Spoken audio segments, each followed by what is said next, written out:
કે ધર્મ પાળતા હોય એ તો આ સત્સંગમાં જણાઈ જ આવે. એ છાનું રહેતું જ નથી. અને અમે તો જાણીએ છીએ કે આ સત્સંગી છે તો અક્ષરધામને વિશે રહેલા જે ભગવાનના પાર્ષદ છે એના જેવા છે. અને જો અમે એવું ન જાણતા હોઈએ તો ભગવાન ને ભગવાનના ભક્તના સમ છે. માટે જ્ઞાન, વૈરાગ્ય, ધર્મ અને ભક્તિ આ ચાર વસ્તુને સાથે રાખી અને જે ભગવાનને ભજે એ જ સાચા. બાકી તો બધા મીણ પાયેલા દોરા જેવા. બે જાતના દોરા આવે છે.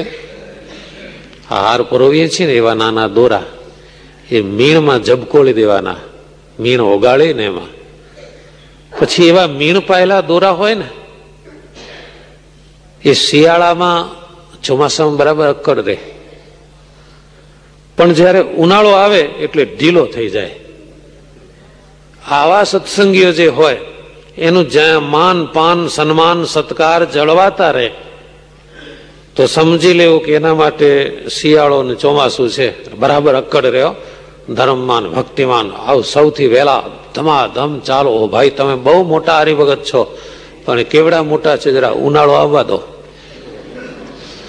ઉનાળો આવે એટલે એનો અર્થ કે જ્યારે એને સત્સંગમાં કોઈ માન સન્માન ન થાય, અપમાન થાય, ત્યારે એના ધર્મ, જ્ઞાન, વૈરાગ્ય બધા મીણના દોરાની જેવા ઢીલા થઈ જાય છે. શ્રીજી મહારાજ કહે છે તો પછી આપણે કેવા દોરા જેવા થવો? તો કહે છે સોનાનો દોરો. જેમ સોનાનો દોરો બનાવ્યો હોય, સોનાનો દોરો એટલે સોનાનો તાર, તો 6 ઋતુમાં સરખો રહે. એ શિયાળામાં સરખો રહે ને ઉનાળામાં સરખો રહે, ના ઢીલો થાય કે ના અકડ થાય, એની સ્થિતિ એક સરખી જ રહે છે.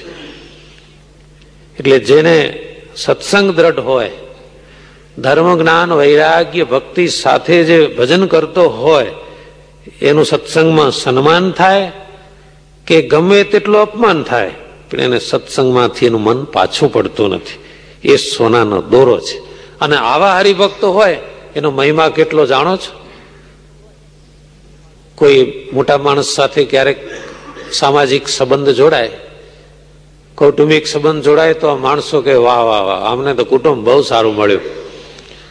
જો સ્વામિનારાયણ ભગવાન સાથે સંબંધ જોડવો હોય તો આવા સત્સંગી થવું. અને શ્રીજી મહારાજ પછી કઈ જાતનો સંબંધ રાખે કે આવા દ્રઢ સત્સંગી છે એ અમારી નાત છે.